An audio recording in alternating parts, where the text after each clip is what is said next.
She was like, you know what? You really had to go and do some fuck shit to your wife.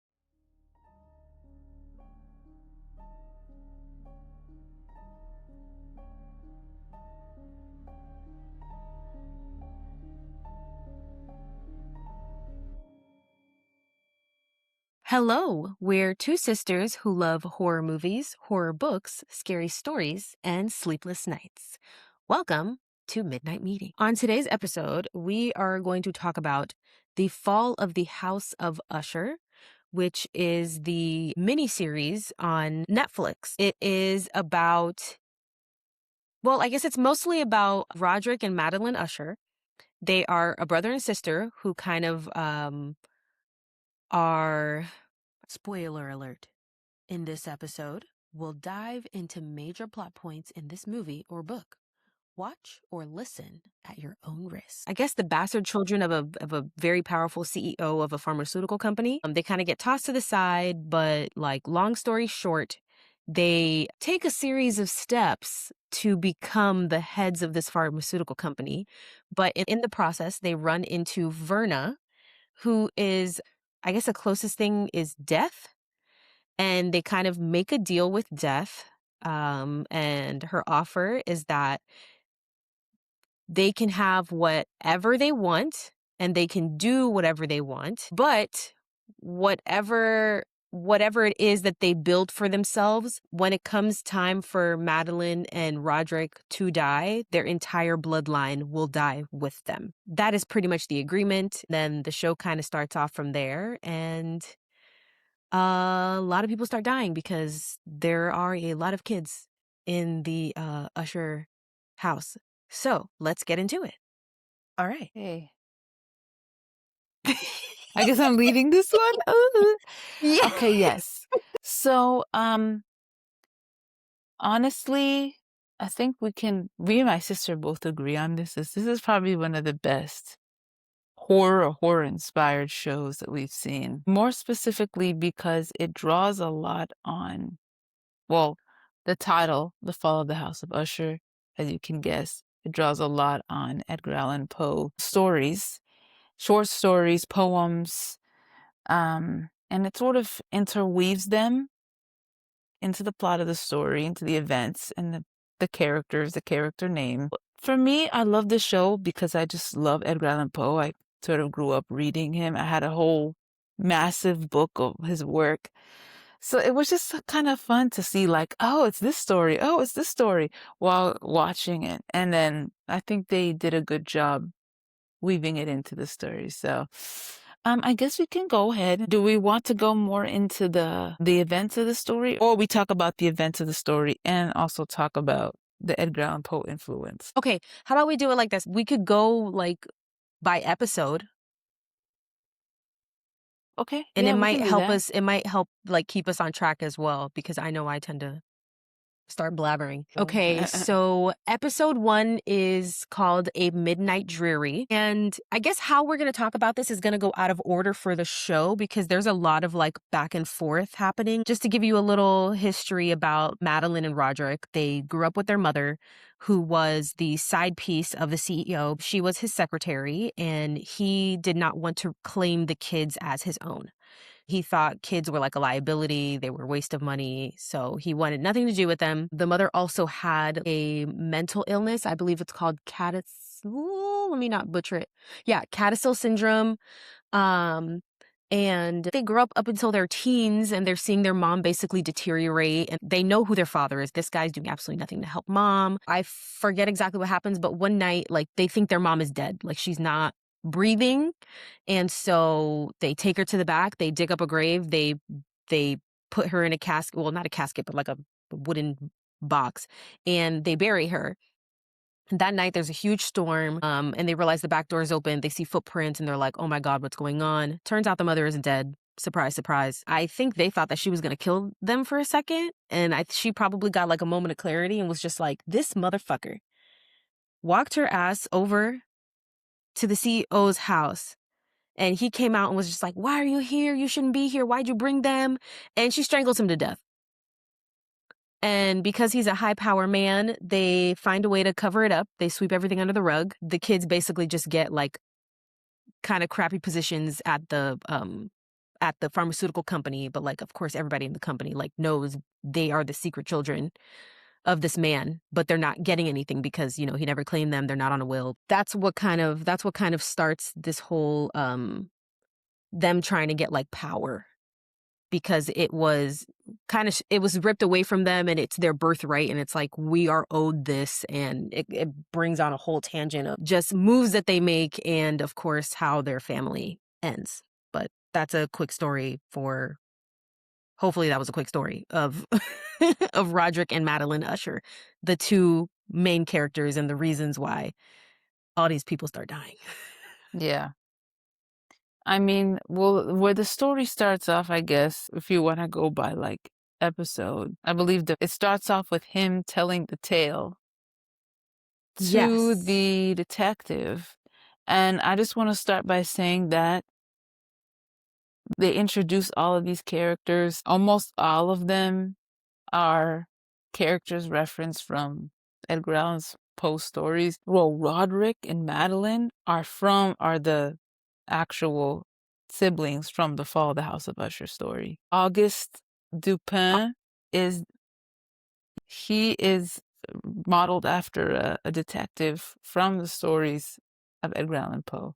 Right off the bat, it's just almost everybody is modeled after a character from the story. It's kind of like how the Fall of the House of Usher goes.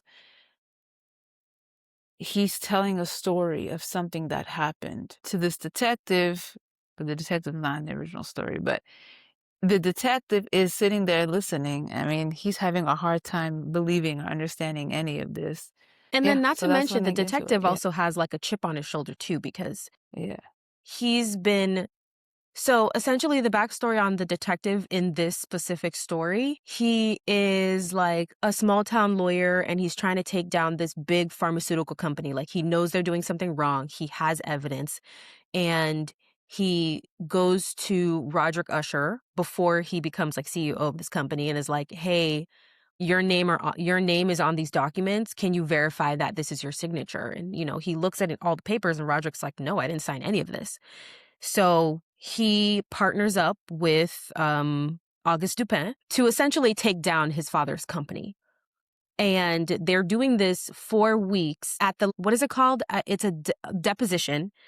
At the deposition, the lawyer asks him like, "Hey, you know, are these documents legit?" And he's expecting Roderick to say, "No, I didn't sign all of these." But Roderick turns around and says, "Yeah, these are all legit. I signed all of these. I did this." And it was a huge stab in the back for Dupin. Essentially, it kind of ruins August's career for a little bit, but then it catapults Roderick in the company because he pretty much saved the company. He became the company's savior. And that's how he gets brought into the fold with the higher ups and then eventually becomes the CEO. Dupin has been following this company since the beginning, and he's been trying to take them down since. I'm not sure how long of a span it is from when they first meet and start working with each other up until this point. Roderick is an old man. He's a grandfather. So, you know, this guy has been chasing down Roderick this entire time and is just like, "I don't understand how it is that I haven't caught you."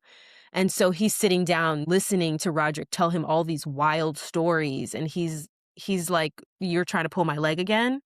So I like, one, it's supernatural, and two, it's also like, I already don't trust you.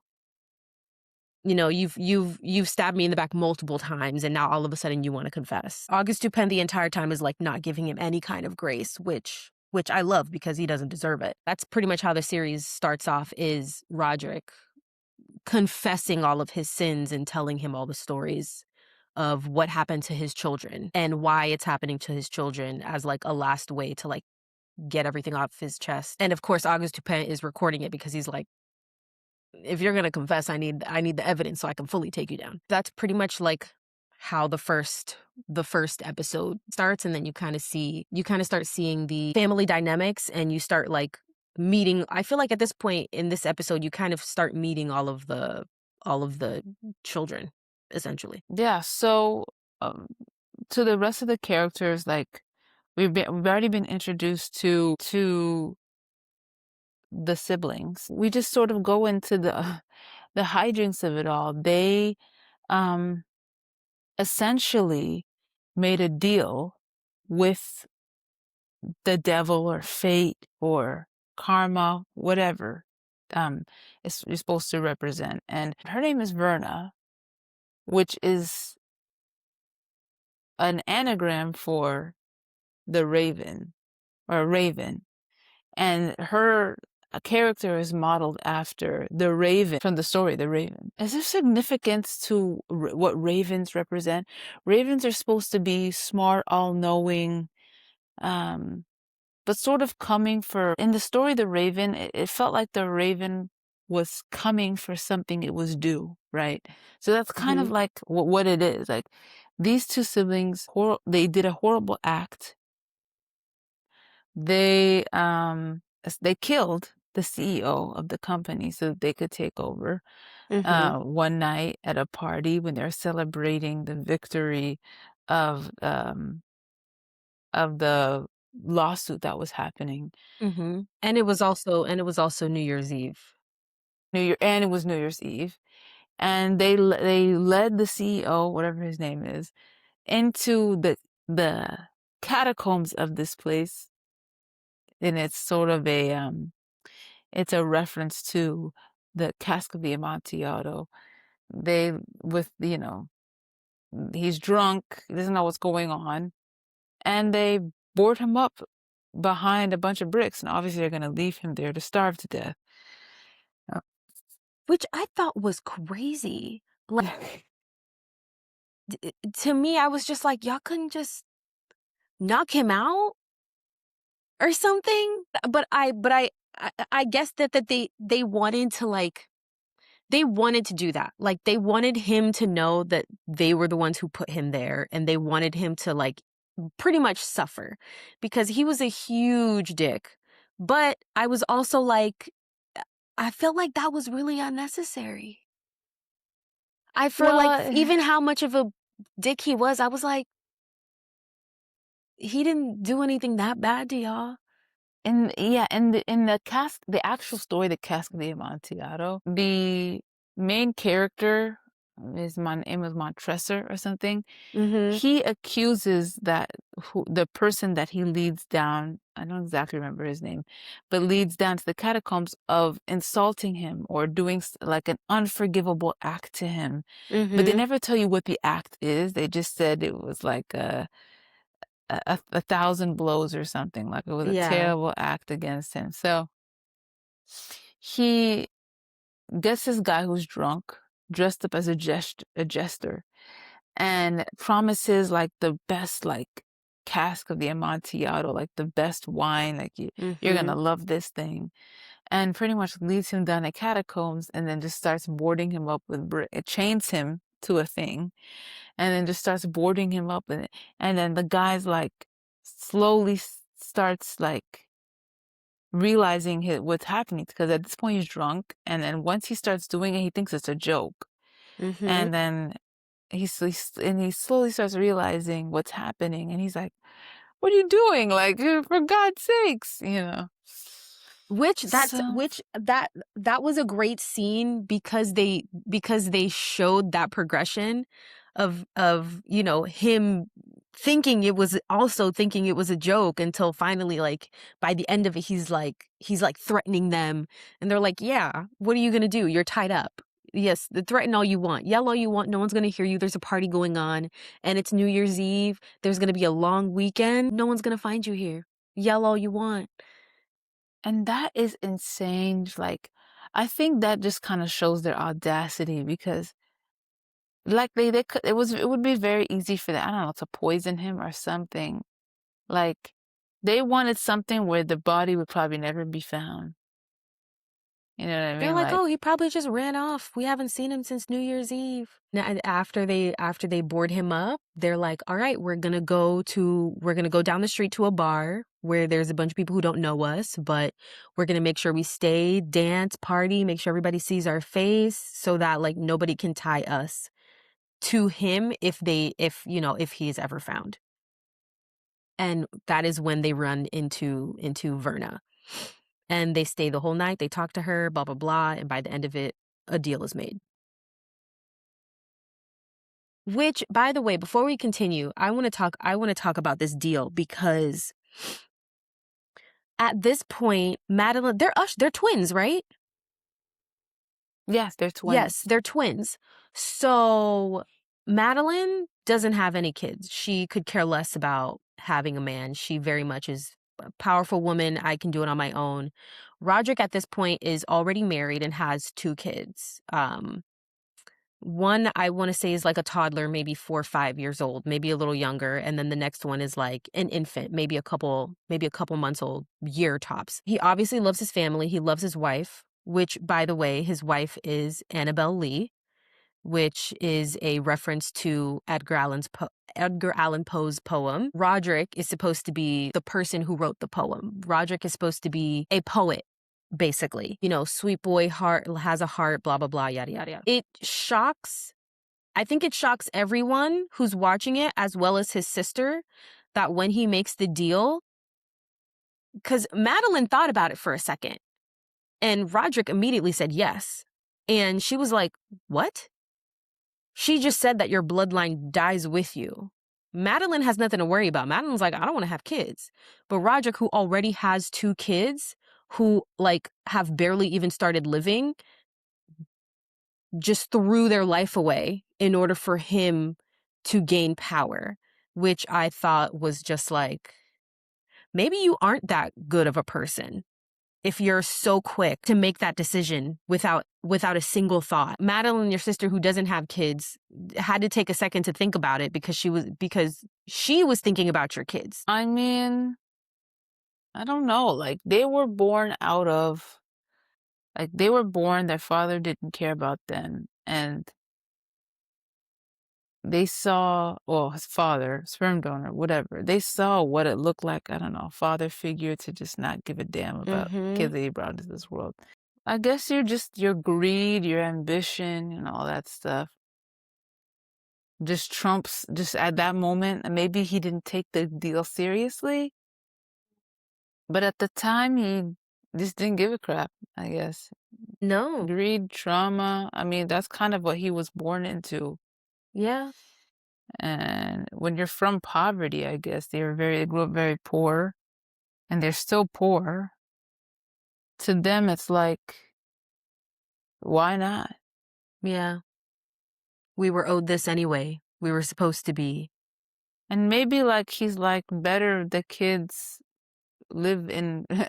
To him, maybe being poor was worse than death. Living without wealth was worse than death. So maybe he's thinking, I could give all these people. Because think about it, though, as well. Because I guess I'm going too far into it. But I'll just add to this. He probably had all these like, he reproduced with maybe like these women who maybe are not from a lot, like he reproduced with women who maybe were poor, maybe from poverty, stuff like that. So I guess that's his rationale. Like, I'll bring all these kids into the fold. Yeah, they'll die with me, but I don't know. They'll get to live luxurious, rich lives. Yeah, they'll get to experience. But that's the thing, though. This is also probably still going far into it. But like, there's a point where Madeline has to sit him down. Remember the bar that we went to and that deal that we made? And he's like, that's not real. I don't know what you're talking about. We both probably just hallucinated the same thing. And like, she's having to make him come to terms with like, hey, this is why this is happening. It was because of the deal that we made. And then she even tells him like, I don't even understand why you had all these kids. I thought maybe he just said fuck it and just didn't care. But now you're freaking out that all your kids are dying, and like you refuse to come to terms with the fact that like you chose this. And now you're like, oh, woe is me, my kids. And this is this is all because you made a deal saying that your bloodline will die with you in order for you to gain all these riches. But yeah, that I feel like that just speaks to the point of the whole thing, the whole story, I guess, is how like wealth you can have all this wealth and all of this power and all of these things, but you can't take it with you when you're dead. You know what I mean? Living a good life is not necessarily about how much wealth you accumulate because it's like, look what happens to you at the end. Yeah, you're gonna die. And now he has no one to pass it down to because his bloodline dies with him. So it's like all that work, all that stuff that you accumulated, it doesn't even go to anybody in your family. It just goes away. And it was like, was that worth it? Yeah. But I mean, he made that deal. She and yeah, well, I think it's extreme selfishness, arrogance that caused him to make that deal. Yeah. And And she it's was also like, like "Oh, once you mm, have the carrot like dangled in front of you, it's like, what are you willing to do? yeah." And she said, we are in the middle of time and space or something, but in between time and space." I actually thought I loved that scene when she said the two of them were sitting at the table, three of them were Hmm. sitting at the table, and she was like, we're not anywhere in reality right now. Like, that was kind of lit. I actually loved Verna's character, my favorite. Yes, she was so like she was such a neutral character. It was like she was like, I'm here to make the deal. I minus a couple of the deaths, or maybe just one, where it was like not personal. It was just like, this is the deal that was made. I'm here to collect. Yeah. So we can and then also we're introduced to Pym by the first episode because Pym is their lawyer and he is from, do you remember the name of the story? He is from The Narrative of Arthur Gordon Pym of Nantucket. Yes. And his story is basically like he sneaks on an exhibition. And it's supposed to be like to the end of the world, and he's seen a lot of things, he's done a lot of things. Um, and he also apparently runs into Verna at the last on the last, and then he comes back to become the Usher's lawyer. I mean, pretty much everything all in case in one. Lawyer, uh what do you call them? The hitman. Yeah, Like basically a hitman. anything that needs to get done, Arthur Pym is the man to do it. Okay, and then I think that's kind of everybody like character-wise that gets mentioned before we start going into like, all of the stories that really tie into how everybody gets killed essentially. Now here the second episode is The Mask of the Red Death. This one is following the youngest son, which is Perry.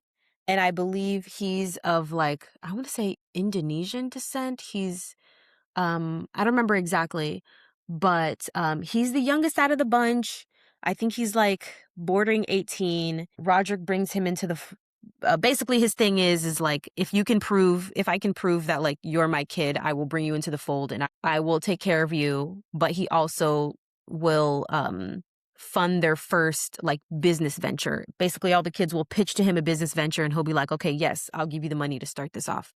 Because Perry is the last one, he hasn't done one yet, and he's like trying to figure out what his business model is going to be.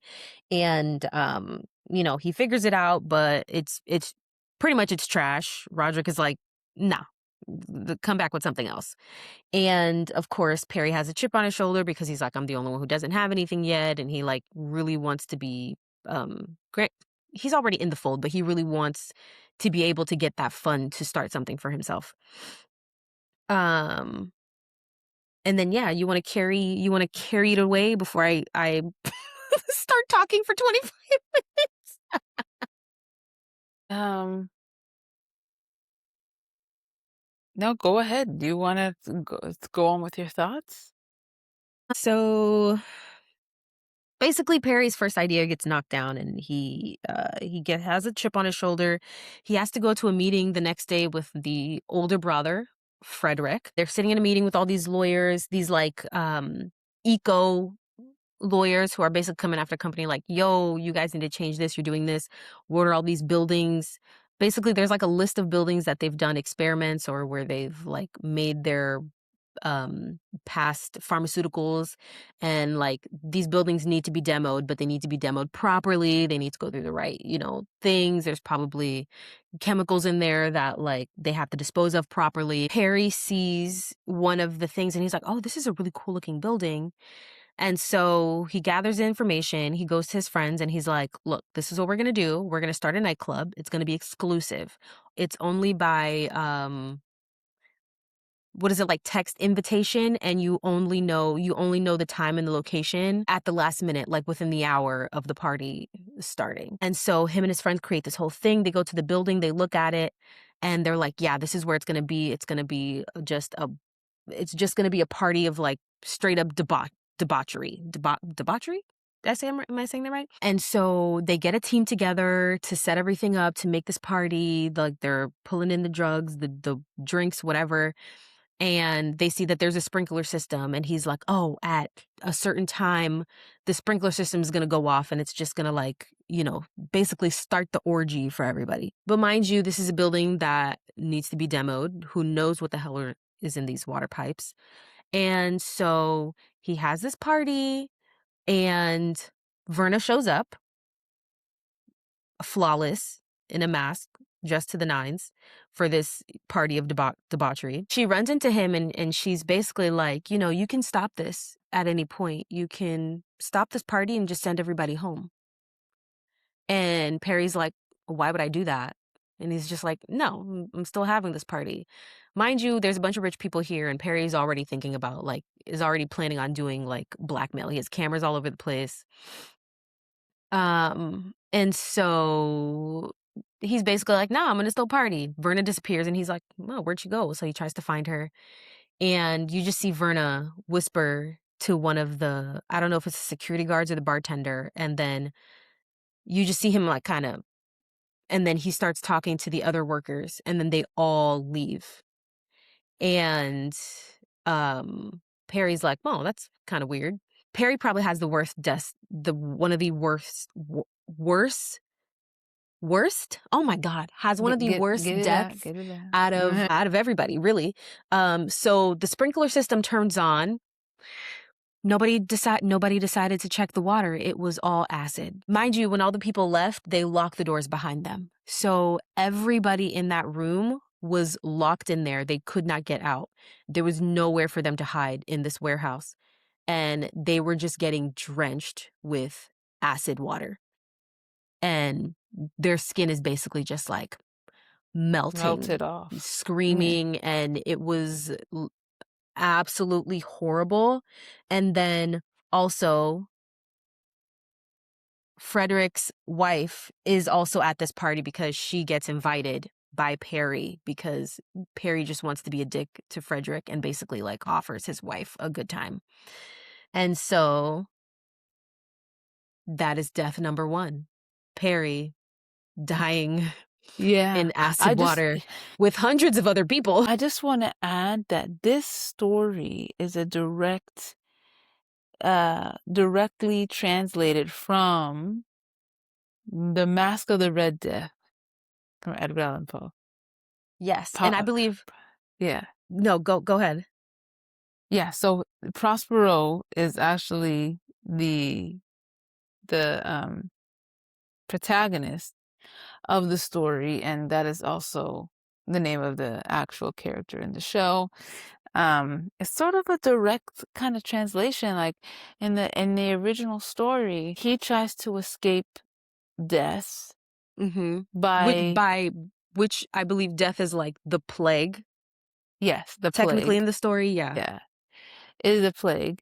By hiding, by throwing a huge ball, and the poor are not invited. So it's kind of interesting that they sort of, Verna told everybody, all of the staff, to leave. Verna got the staff to leave while all the rich people stayed inside a party. He threw this party to escape the plague because he thought that wealth and power and all these things would protect him. But then the plague comes in there anyway. The death comes in there and then starts killing them. It's sort of, yeah, it's sort of a modern reimagining of that story because it's arrogance. It's this belief that, you know, money and power puts you above everybody else. It's kind of the same idea where um, death comes for you all. So no matter how No much matter how power, much. money, Hmm. wealth, whatever, you can't escape. This is the great equalizer Hmm. No matter of what you have, life. Yeah. death will find you. And that death was just, I remember watching it like, Yeah, oh that was my horrifying. I was gosh. like, Jesus. At first, I didn't know what was going on. All I heard was a bunch of people screaming, and then like the music, the mixing table, whatever, starts going psh, psh, psh. And then I just see like The Prospero's people face. oh, it was so bad. And like, and honestly, it was the worst death because, well, one of them, um, because you are, that's not a quick death. You're You're in a lot of suffering. pain. There were Yeah. people like once the sprinkler system stopped, people like everybody was laid out on the floor, like gasping for air, like in pain. What was it? I remember once they got the authorities to come in there and they were kind of like walking through the bodies, um, one woman grabbed Pim's leg and was like, "Help me." And it's like, how long has she been sitting there? It's a party that happened late at night, and you know, the detective, once we see everybody, it's like early in the morning. So you're like, they've been laying there all night just suffering. All because Perry had a party. And he didn't like, honestly, there was so much that he could have done to check out the building before. And like his idea was to move the party to each different location for the buildings before they got like demolished. And it was like, you're clearly not thinking about like what was in these buildings first if you're just going to hook up the water to whatever water tanks and not even have somebody check the water to make sure that it's like safe. But anywho, that was the first death, Prospero.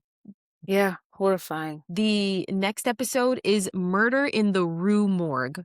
So I actually didn't realize that this was an Edgar Allan Poe story. I thought this was one that like they just created themselves. I did not get to read this one, so I'm not sure how it exactly correlates to that story. Do you? No, I did not read this one. Okay.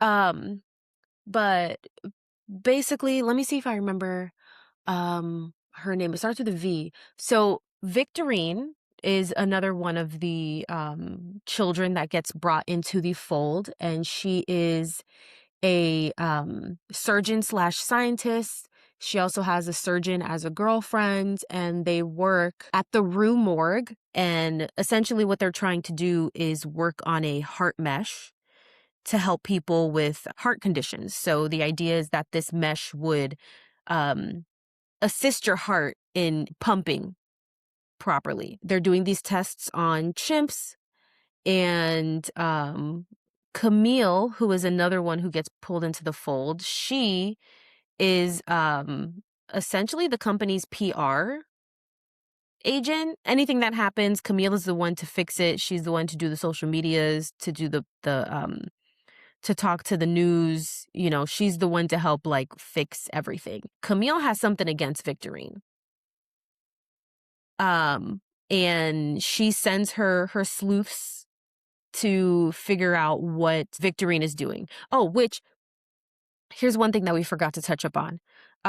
So Auguste Dupin, he has a case that he's building against this pharmaceutical company, against Roderick Usher. Mind you, while all of this is happening, the pharmaceutical company, which I believe is called It's not Ligadone. Ligadone is the drug that they make. Fortunato. Fortunato, thank you. Fortunato is in the midst of a criminal trial, and Auguste Dupin basically says, you know, we have a witness. We have a witness that is close to the family, that we're going to call to the stand, and they are going to tell us everything. And the family completely freaks out because they're like, who is it? It has to be somebody. It has to be somebody in the family. So then they call a huge meeting. They have everybody sign a new NDA. Roderick Usher basically puts a bounty on whoever is the snitch, right? So now all the kids are like gunning for each other to figure out who the snitch is, and Roderick has also like offered them more. I forget if it's more money or something.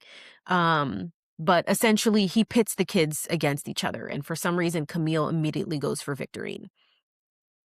She finds out via her sleuths that Victorine's doing some questionable stuff with the chimps. Chimps are disappearing. She has all this data saying that like the mesh is doing well, but the mesh will be in one chimp, and somehow the next day that chimp will die, and then she'll forge letters saying that it's another chimp. So basically she's switching out chimps to make it seem like her heart mesh is working. Of course, Camille realizes this, and she tries to get her assistants. I don't know what to call them because they do more than assisting.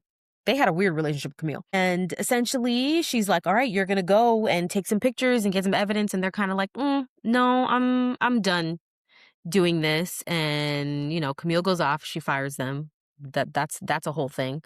And she's like, you know what? I'm gonna go do it. So she goes to the place, walks in. Verna is there as the security guard. And Camila's like, let me in here. Do you know who I am? And the guard is like, you shouldn't be here. And she's like, who do you think you're talking to? I will have you fired. Like, I'm an usher, blah, blah, blah. Verna, you'll see her do this every time. Verna essentially gives them a way out of this horrible death that they're about to have, but because they're so focused on doing whatever it is that they're doing, and Verna's like, okay. Yeah, so she pretty much gives them all a chance to die peacefully instead of the horrible way they're gonna die. But unfortunately, Camille goes into the thing. She starts taking pictures of the chimps, and of course the lights are off, and the chimps are getting agitated because she's using flash. One of the chimps gets out, and she thinks she's talking to the security. The security guard pops up. She's like, yo, what are you doing? And Verna just starts like talking to her like, you know, you really could have just left. You weren't supposed to be here. Camille thinks she's talking to Verna, which I mean she is, but then she goes to take a picture.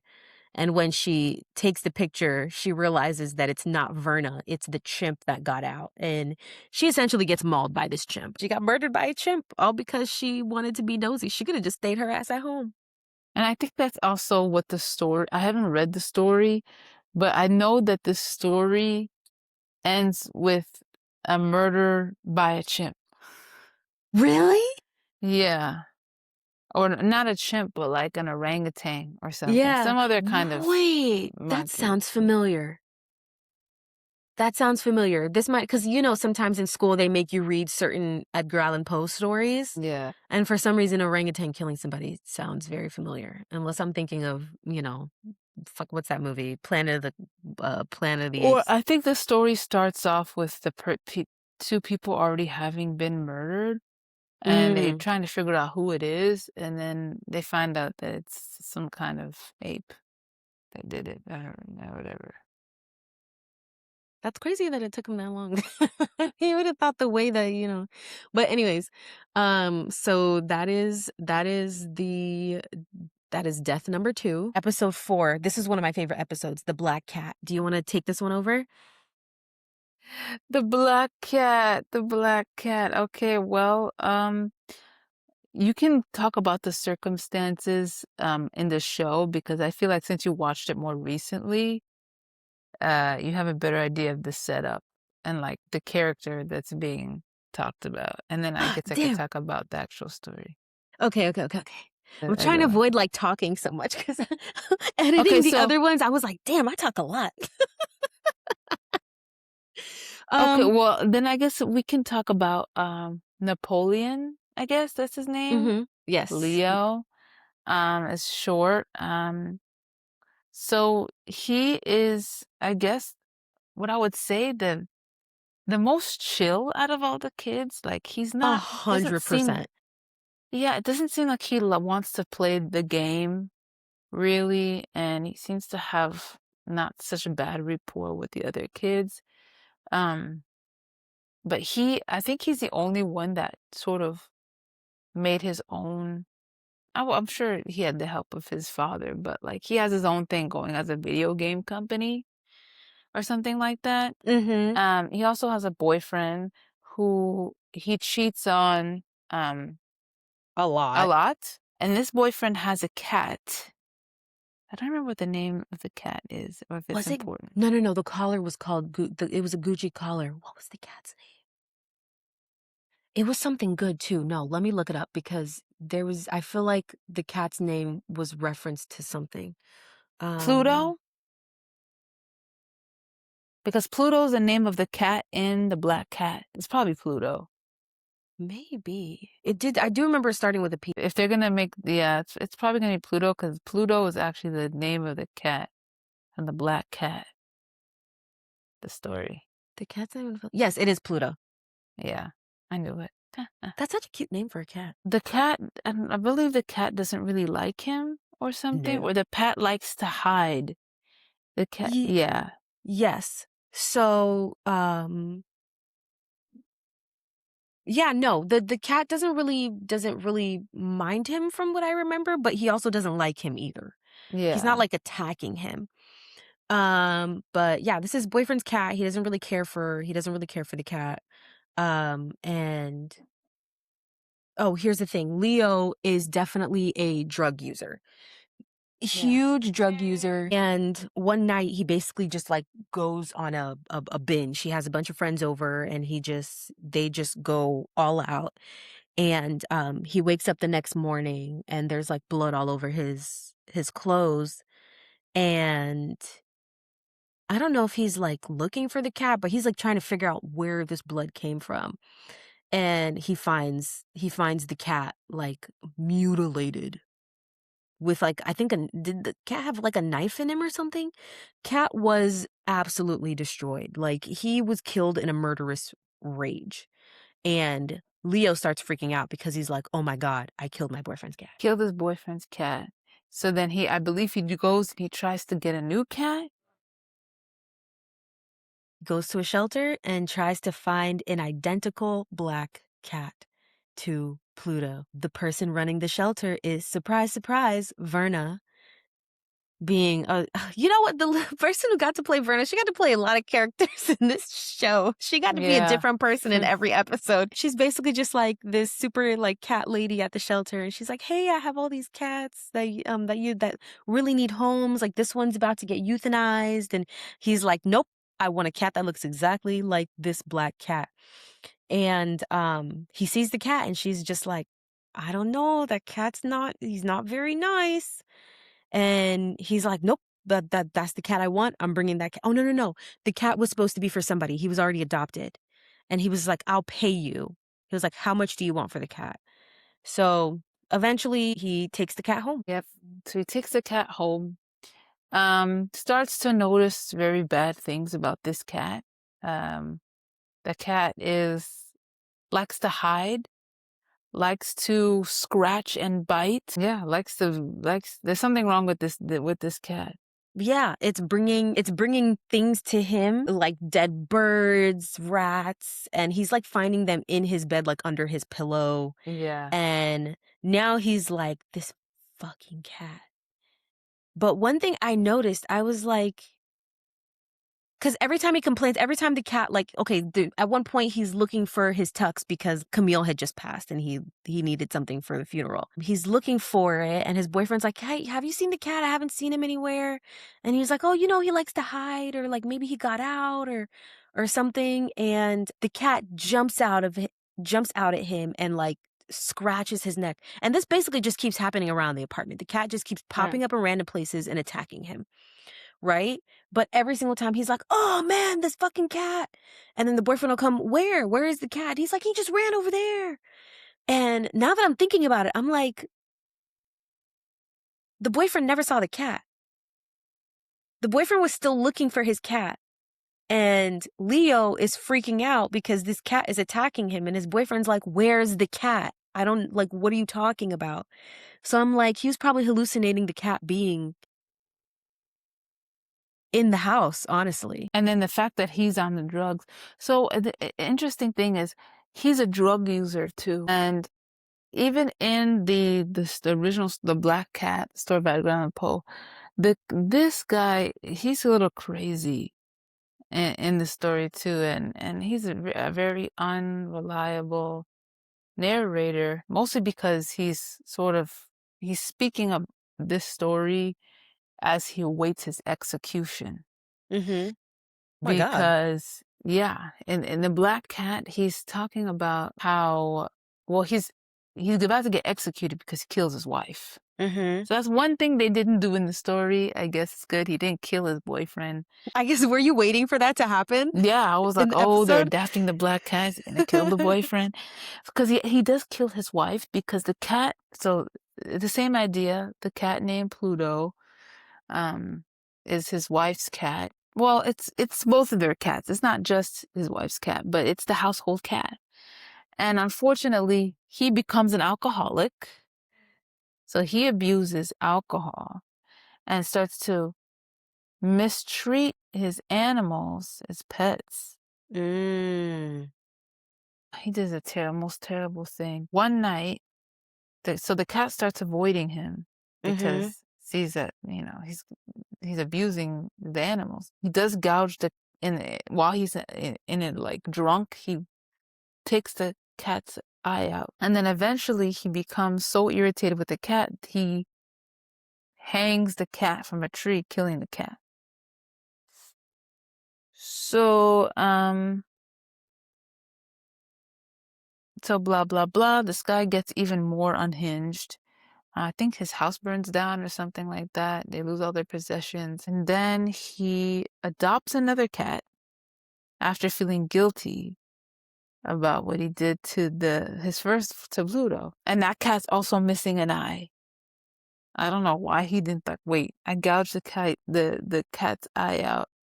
And I'm also gonna get a cat that has its eye gouged out. He also noticed that there's like some white fur on his neck, but as the time goes on, the white fur starts to represent the noose that he wrapped around the first cat's neck, and it starts growing. So he becomes so fearful of seeing, like he can see like he calls it the gallows, but it was like taking shape of the noose. He tries to kill the cat. He kills his wife instead. And then he tries to hide them behind a wall. The police are looking for the missing wife, and he's feeling good. He's like, haha, I killed them. There's no way they're going to figure it out. So he starts boasting about it. And then he hears this noise behind the wall, or there's like this noise that starts coming behind the wall. The police tear down the wall and they see the dead wife. Oh, I get the reference now. And the cat is alive. That's crazy. The cat is the one that made the noise. Yeah. That allowed them to find the wife behind the wall who was dead. So I get the reference now because he's being driven crazy by this cat, and finally he just goes, I'm killing this thing. And he has this like Thor hammer, and he just starts destroying the apartment. Like he's figured out that the cat is in the walls, and he's trying to break through the walls to grab this cat. And he calls the shelter lady over, and he's like, you need to get this cat. Like it's crazy. You need to come take this cat. So she shows up. Oh, I guess that happens before he starts like really destroying everything. But you know, she's there and she's like explaining to him how the cat is and how they're little predators and that he's leaving gifts because either because he's because he likes him or something else, I forget. Shelter lady starts also acting crazy. I think at one point he also gouges the cat's eye out, and he turns around and the shelter chick, her eye is also gouged out. So he's like, yo, what's going on? He starts destroying the things. He breaks open the wall trying to get the cat, and like he turns around and it's Verna in the wall with her eye out, and he's like, what's going on? And then he sees the cat, because they're up in an apartment. He sees the cat walking along the railing, and he's like, F it. And he goes to, I guess, push the cat or something, ends up falling to his death. And then this was my favorite part. While he's laying there bleeding out, because I mentioned earlier that the cat had a Gucci collar that had a little bell on it, because I remember like when the cat was missing, he was like, oh, the Gucci, I need to get another Gucci collar when he got the new cat. So he was just like, oh, I'm just going to tell him that like that he lost it and I'll just get him another one. So while he's laying there bleeding on the sidewalk, a black cat comes up and is walking on him, and it's Pluto with his Gucci collar on. And you're like, he didn't kill Pluto. He hallucinated killing this cat. Got a new, like Pluto just got out of the apartment, was just out. And he's thinking he killed Pluto because there was another cat in there. She made him think that she killed the cat. And I was like, this whole time, your cat was alive. Just walking around the streets. Bro. Oh my God. I was like, I remember my eyes were literally glued to the screen for that entire episode because I was like, yo, what's gonna happen? This cat, like, either he's gonna murder this. I was like, he's gonna die, but how?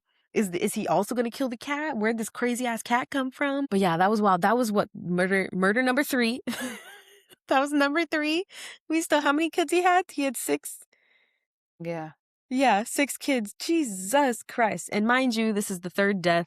And this is all happening like within the span of like a week. So at this point, the family's like, something is going on. I just had 3 kids die in horrific ways back to back. They had to lump their funeral together. Perry, Camille, and Leo all had to have a funeral together because that's how far apart they died from each other. And so now they're sending Pim on a wild goose chase because they're like, they have footage and they're like, this woman, she looks familiar. 2, they don't see her the first time because she's wearing a mask at that party, but they see her in the security footage for the morgue. And then they also see, I think, her picture for like the shelter or something. And they're like, whoa, do we have a crazy on our hands? And so Pim is going on a wild goose chase trying to find who this woman is and like why she's killing the kids. Number 4 is the Telltale Heart. Do you want to take this one? I think you've read this one, right? The Telltale Heart, yes. Mm-hmm. So basically, we figure out that the reason why, so we're going back to Victorine here.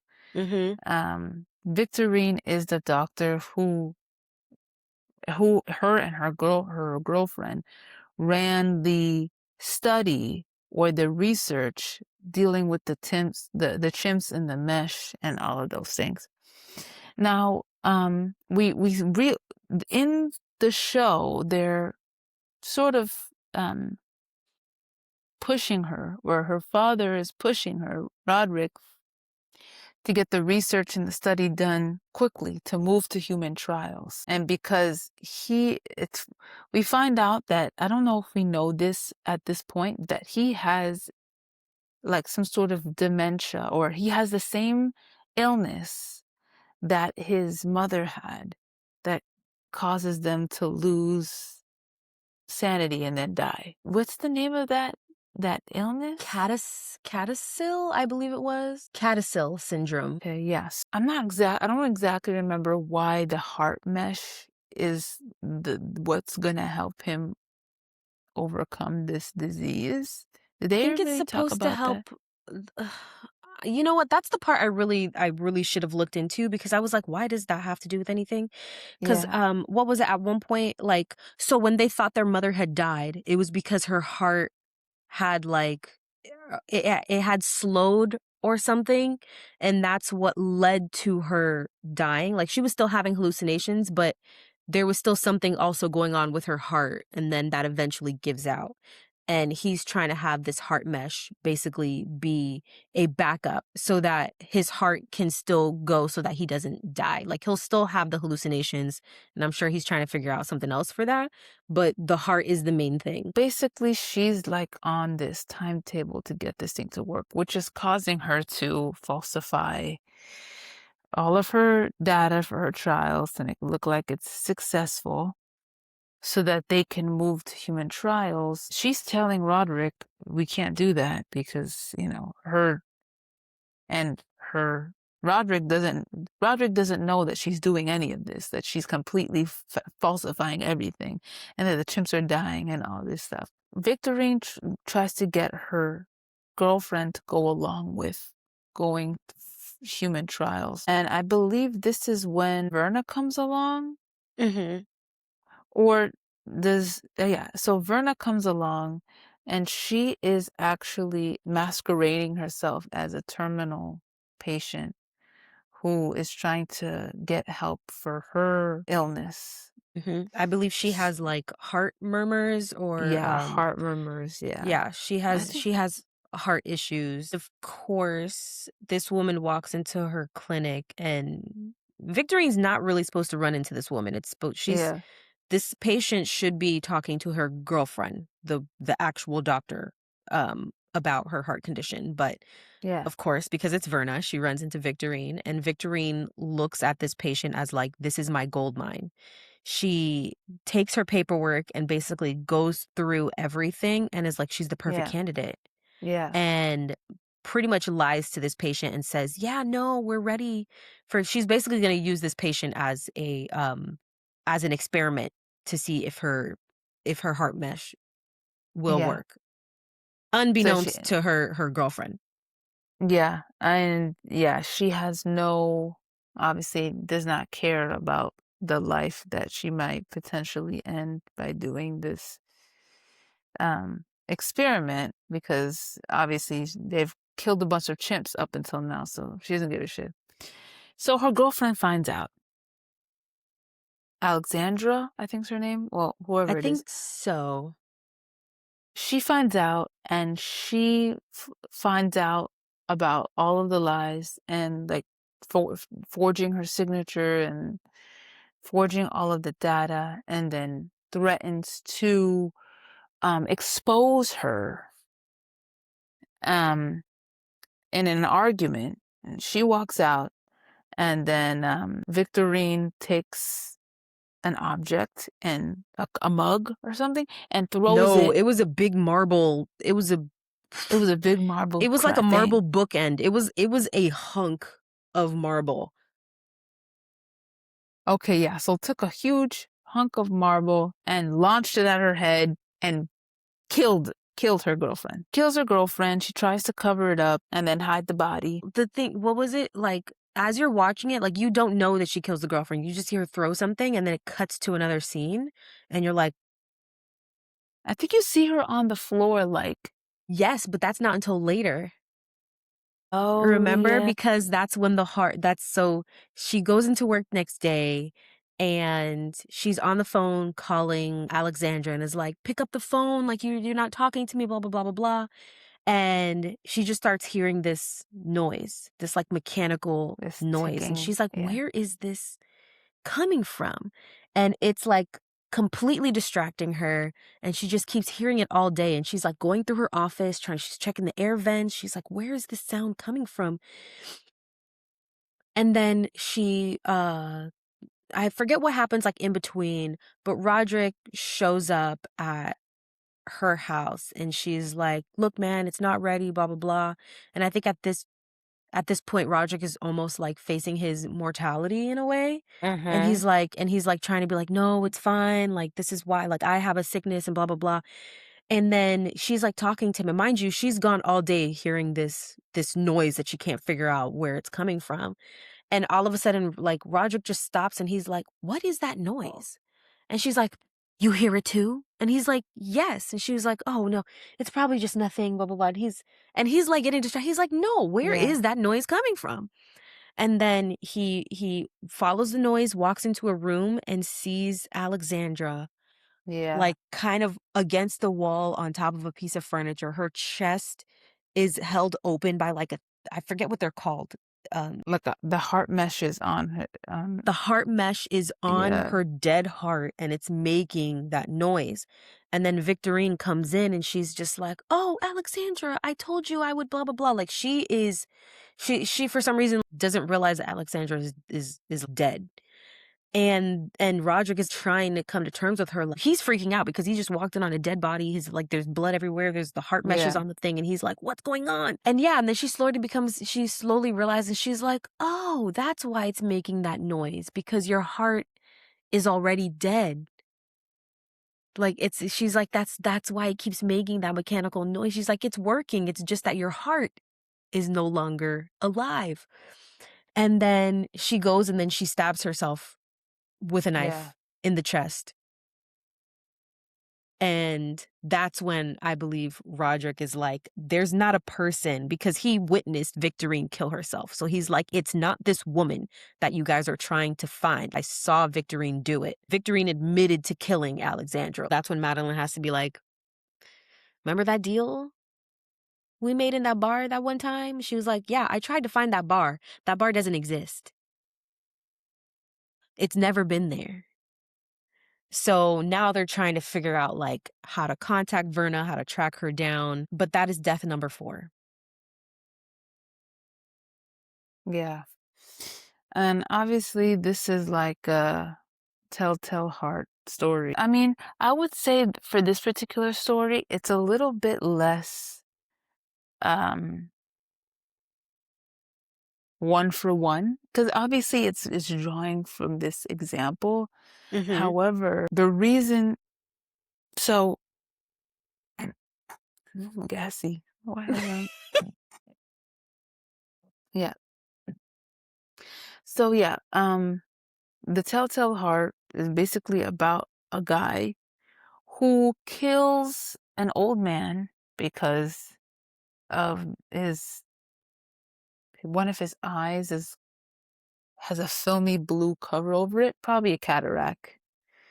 This guy had a cataract basically, and the guy thought it was so scary looking and horrifying that he kills him over a span of a few days. It like builds and mounds, and he just cannot stand this man's eye. So he kills the guy, dismembers his body, put it in the floorboards. When the police come to look for the guy goes crazy and confesses because he keeps hearing this heartbeat under the floor, and it drives him absolutely insane. So he ends up confessing to the crime. So yeah, that's pretty much what the That's story pretty is much about. yeah, they added a little more definitely to, to this one.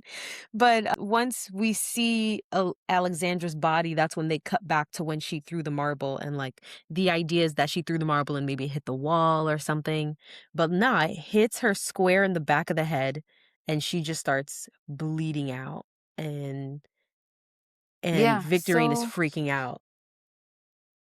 yeah, I would say it's a little bit less. I feel like they did a little bit differently with this because the nature of why they ended up killing Victorine versus the narrator from the Telltale Heart, or for 2 different reasons. Like she,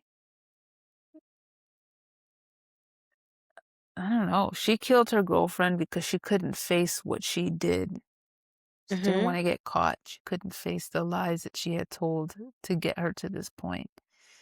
So, Yeah, she was she essentially was, trying to protect herself because Her girlfriend was definitely the moral person in their relationship. Like, she stood by her oath as a doctor, and she did not care what the Usher family would do to her, because that was something Victorine also threatened her with. That, like, my family will come for you, we will ruin you. And Alexandra was just like, I don't care, I'm not doing this. And I think that was another thing too. They're so used to having people bend to their will because they can throw money at them. She threatens her girlfriend, and then she offers her girlfriend money, and she was just like, when those are your only two options, and those options have always worked, when the person says no, still not doing it, it's like, what do I do? I'm supposed to have all this power, I should be able to silence her, but I can't. And, she throws the marble, which, you never really know if she's actually aiming for Alexandra. It's definitely something that she just does in frustration, but it's also like, yes, it was a shock, but she probably did the only thing that she could do in that moment, and that was a split Yeah. decision, and that was to stop her from leaving.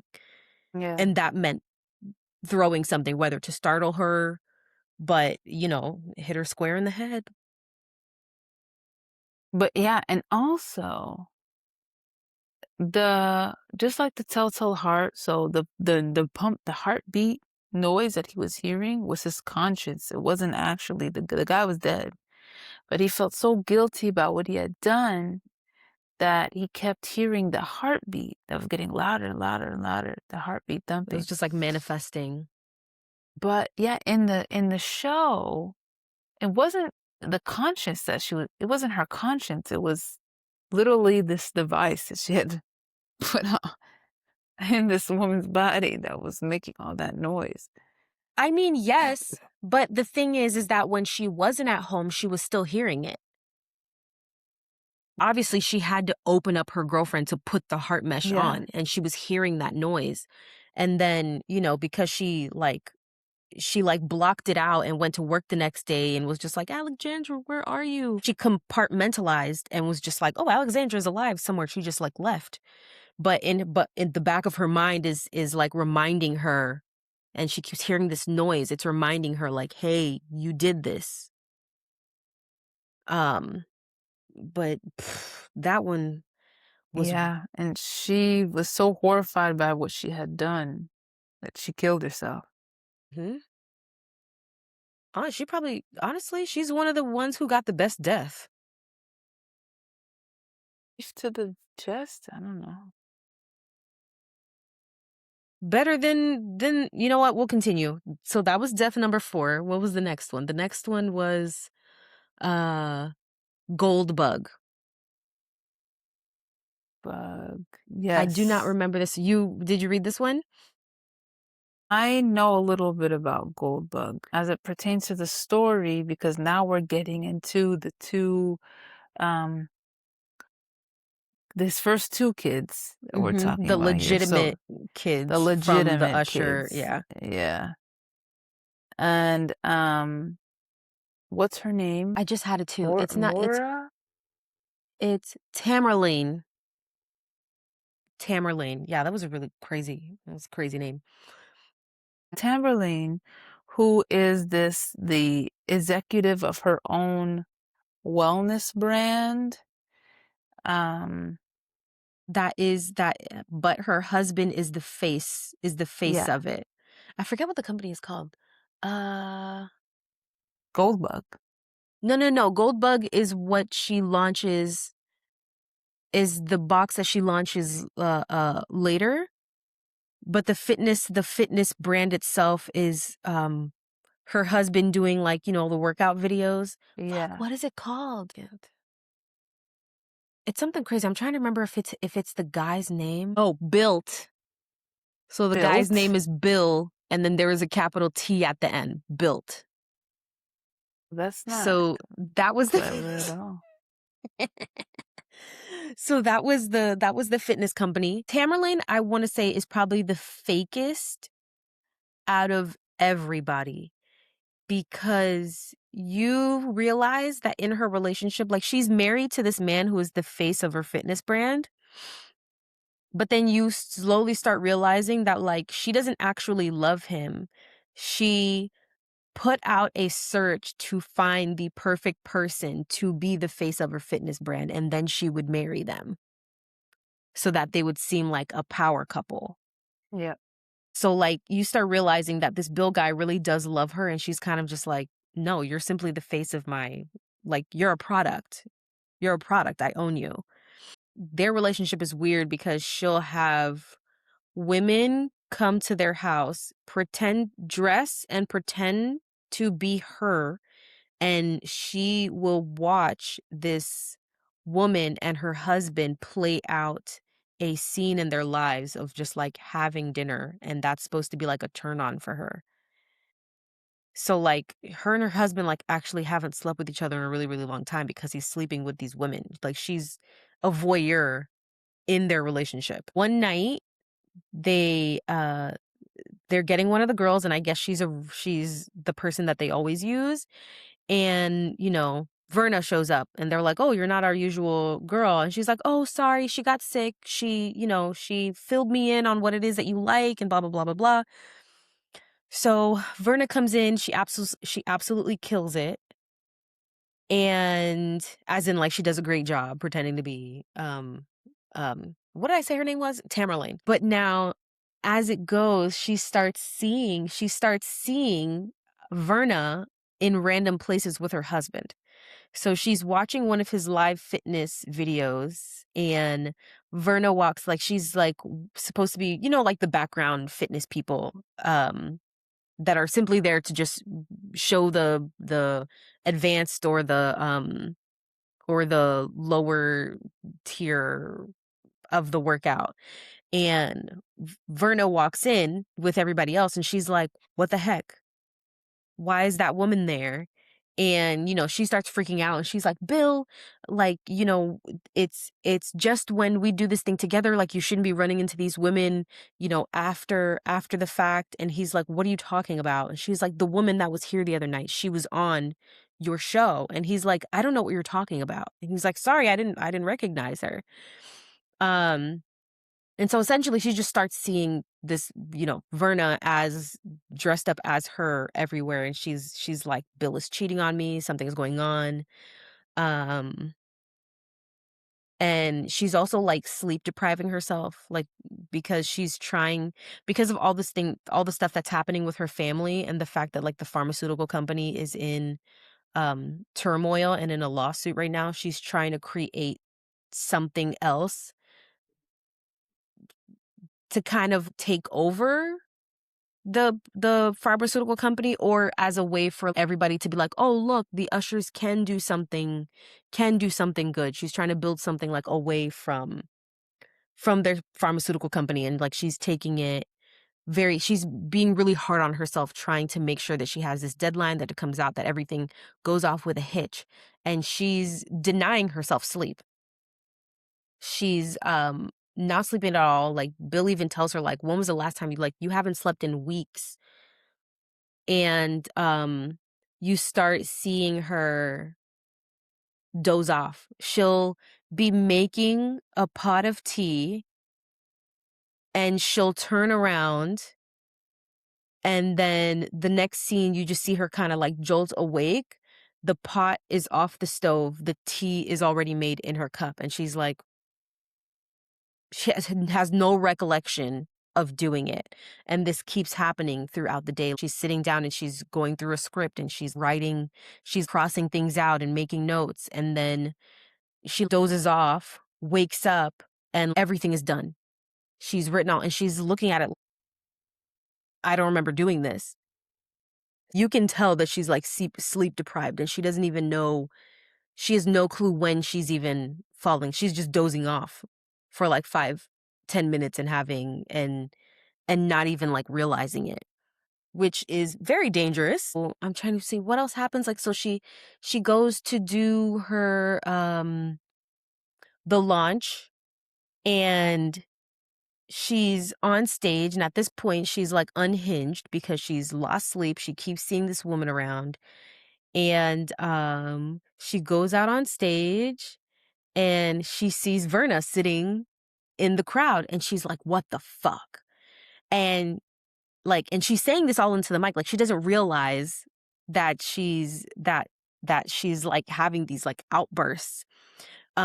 And at one point she ends up like breaking the TV because I think Verna made her think that they put a video of her and Bill and like another woman basically showing like what it is that they do behind closed doors. And so she throws something at the screen. She throws something at her like stepmother's head, which that's one person we forgot to mention, the stepmother. Stepmother. Um but yeah, she basically has a full like meltdown on stage while she's trying to launch Goldbug. And she runs to go home, and Verna's basically just messing with her. She's like in the mirrors, like talking to her. And at one point, uh she starts breaking all of the mirrors because she's seeing Verna in the reflections, and she has this huge mirror above her bed, and she's just trying to break the mirror so that she no longer has to see. And of course she does one jump, like there's already glass around her. She does one big jump, the glass completely breaks, and then you just see the glass like form a dagger under her, and she like lands on it, and I believe another piece comes down and like slices her throat open. Um that's death number 5. Yeah. Hers wasn't I, too crazy out of everybody's. She kind of did that to herself. hers was interesting because, I mean, from the actual adaptation, like where it's adapting, it's like a tale about people who are obsessed with finding treasure, and that Mhm. sort of treasure driving them mad, finding clues, finding things, or where trying to find clues um, where there are none, Mhm. um, madness, and all these Which other I things. mean, I They guess. eventually find the treasure, though, Oh. in the story. she found Like she they found were a dagger in her back, Anna. yeah, yeah, but it destroyed the people searching, like mentally. You Mhm. sacrifice your mental In order to find this well-being in treasure. order to Yeah. find this thing. Um, Which I mean, I guess I kind of look. I guess her trying to build this company was her treasure. Like she was putting everything on the table for her to have this. So I mean, I guess it could be, it's just like a adaptation in like a modern world. Like the treasure is the gold bug, the new company that she's trying to create. yeah. Ever think that, I don't know if he intended on this. Do you ever think that the kids might have some reference to the seven deadly sins?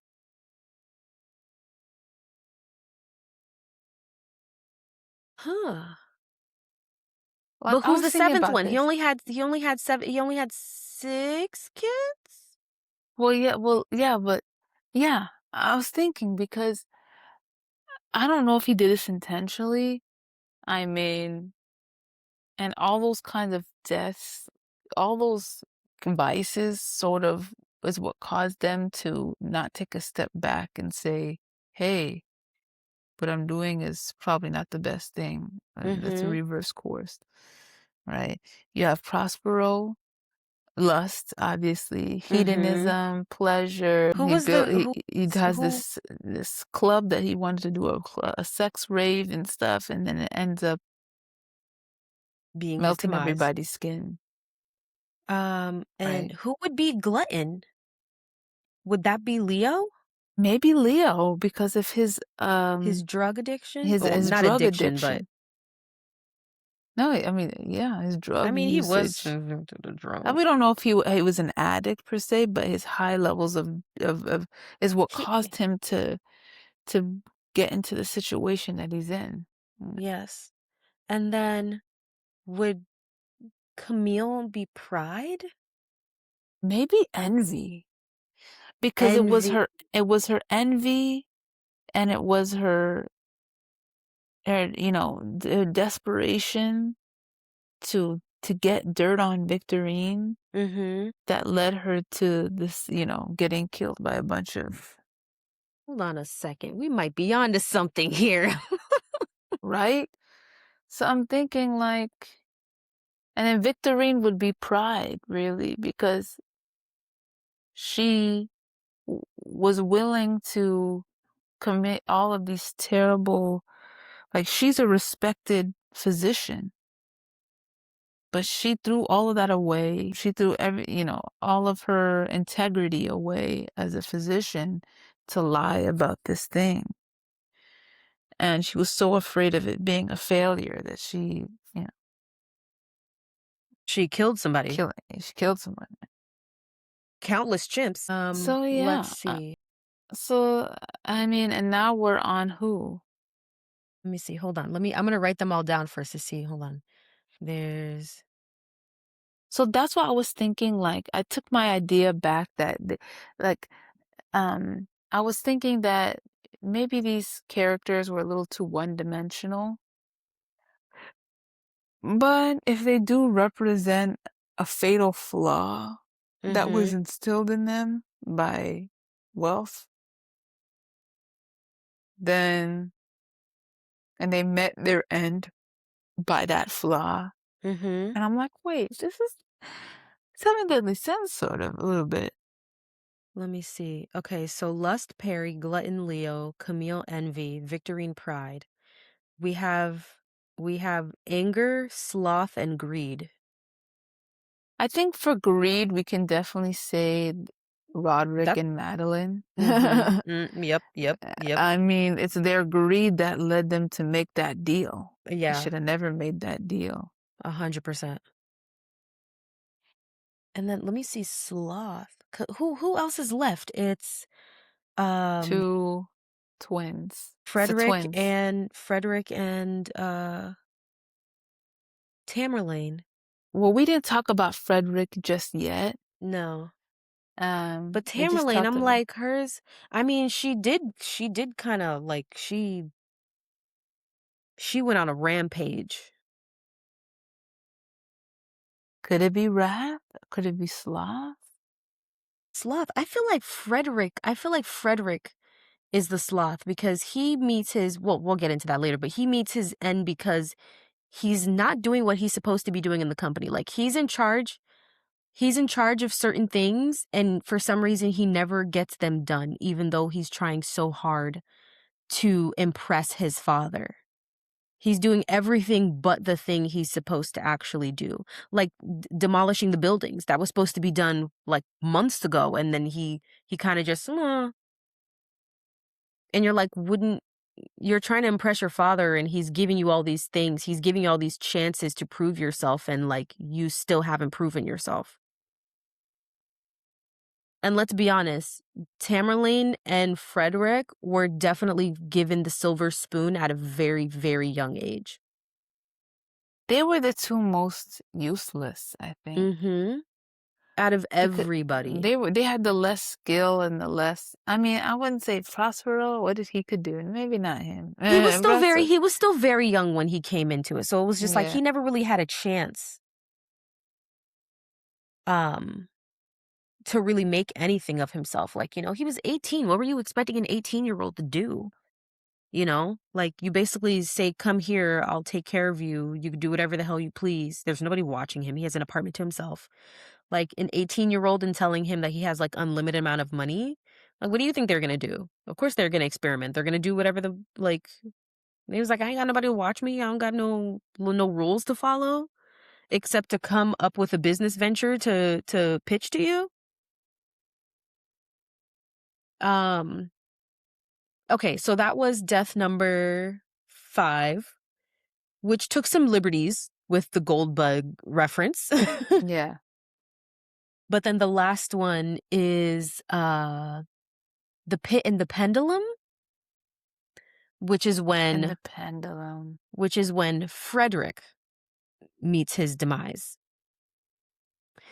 Okay, so Frederick's story is very interesting because he is the last death out of the direct children of Roderick Usher. But also, if you remember in the second episode, his wife was invited to this essentially this sex party by Perry, right? So therefore, they found her body and were like, why was she there? They're covering it up. Nobody in the media knows that she was at this party. They have her hidden in a hospital. And, Frederick this entire time is like, why was my wife at this party? He's like, she didn't have a ring on. She was dressed in a certain type of way. Earlier that day, she told us that she was going to hang out with friends or something and sleep over. They also find a secondary phone in her stuff. And he's like, I don't recognize this phone. She's never had a second phone. And he's trying to figure out how to get in the phone to figure out if his wife has been cheating on him all along. So essentially, throughout the entire series, you're seeing Frederick just like uh unravel, really, because now he has to take care of his wife because she's completely messed up because she was also in this acid water, right? Her whole body is completely bandaged up. Frederick and his wife have a daughter together. So she's in the hospital with the best care, and Frederick decides, I'm taking her home. She's not going to be in this hospital anymore. I'm taking her home. And the doctor's like, are you sure about that? Like, we can take care of her. We have everything. If you really want her to go home, like, we can set you up with, we can set up your home and blah, blah, blah, blah, blah. And Frederick's like, no, don't worry. I got it. We've got the money. We'll figure it out. And the daughter's like, are you sure? And he's like, no, I'm going to get her the best care, blah, blah, blah. So he brings the mom home, locks her up in the bedroom. He has the whole setup, but there's nobody coming in to take care of her.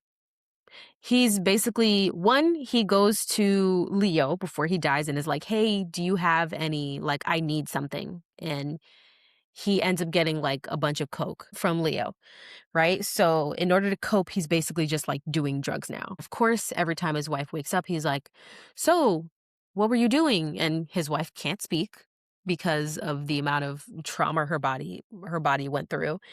And days go by and you're realizing like there's no doctors coming to see her, there's no nurses, she's just locked up in the room.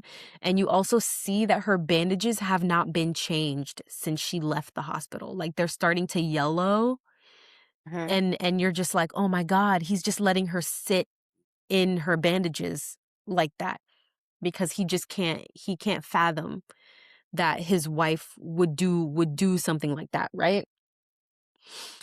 So there's one point where, okay, so I forget what it's called, but it's the drug that Madeline and Roderick use on the CEO that they bricked up into that wall, where it like makes you lose, it essentially paralyzes you for a little bit. And he takes some and he puts it in water to give to her, or no, he puts it in her IV. And he sits down and he's like, you know what? Um, he was just like, I love your smile and I forget exactly why, but he's just like, now I'm going to make sure that every single time you smile, you think about what you did. And he goes in and he starts pulling her teeth out. And after he does this, he gets a phone call, and he's finally like contacted the demo people to like tear this building down, because his dad is like, you should have done this a long time ago. Perry shouldn't have been able to have a party. Had you done what you were supposed to do, Perry would be alive. Essentially, the demo people call him and they're like, hey, we're here, we're waiting for you. And he's like, yeah, wait, like I'll be there in a little bit. And I guess he's zoned out while he's talking, and he doesn't realize that this like this paralyzing powder he's mixed into his coke bag. And you'll realize later that Verna was the one who made him do it. Like, the wife sees him zone out and she sees him put the stuff in the bag, but of course she can't say anything. He goes to the demo place and they're like, okay, we're about to start. He's like, no, give me like 5 minutes. And they're like, what are you like, we have to start now. And he's like, I'll give you the signal. So he goes into the building to take a piss and he's like, oh, to you, Perry, for like, ruining blah, blah, blah, blah, blah. So then he sniffs his coke and then realizes that like he falls to the ground paralyzed and his eyes are just moving. And Verna walks up and she's just like, I really don't like I forgot what she says. She's like, I don't interfere with any of these things. And she was just like, but then you had to go and pull out her teeth. And then that's when you realize, like, oh, this is personal. Verna did that shit. She was just like, she gave the signal on the walkie using Frederick's voice, and and they're demolishing the building. And she's just laying there with him, and she's like, you know what? Out of everybody's deaths, I'm gonna enjoy yours the most. And so they're demolishing the building, and then this thing comes down that has a sharp end to it. And it's just swinging back and forth, and it's coming down lower and lower and lower until finally it starts cutting into Frederick, and it's just slowly cutting into him, and he's paralyzed, stuck, and he feels everything. And Verna's like, all right, bye. I was like, he definitely got one of the worst deaths. And she was like, you know what? You really had to go and do some fuck shit to your wife. And that was death number 6. Horrible way to die. That's one of the worst ones. Slowly, and then just watching the thing tear into your intestines the entire time. In the Edgar Allan Poe story, the guy, this one is about a guy who's sentenced to death during the Spanish Inquisition. And it's about like psychological torture. He knows he's gonna die, he just doesn't know how. And they kind of play with him a little bit. And one of the ways that he's supposed to die was like a razor-edged pendulum that was gonna swing back and forth and slowly descend on him. But he gets free in the end. There's a few other ways that they sort of tease him, like, Yeah. how are you gonna die? You're gonna die. But he eventually gets free. Lucky for that guy, Frederick did not. Yeah. He eventually gets free, and he's rescued. But yeah, no, Frederick dies. Yeah, I mean, they all do.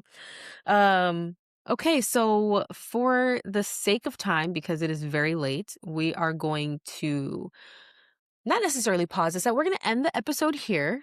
And in the next episode, we will dive into pretty much everything else. There's still a couple more deaths to talk about, as well as just how we feel about the show, how it was filmed, how they portrayed the stories. Of course, just, the other nitty-gritty.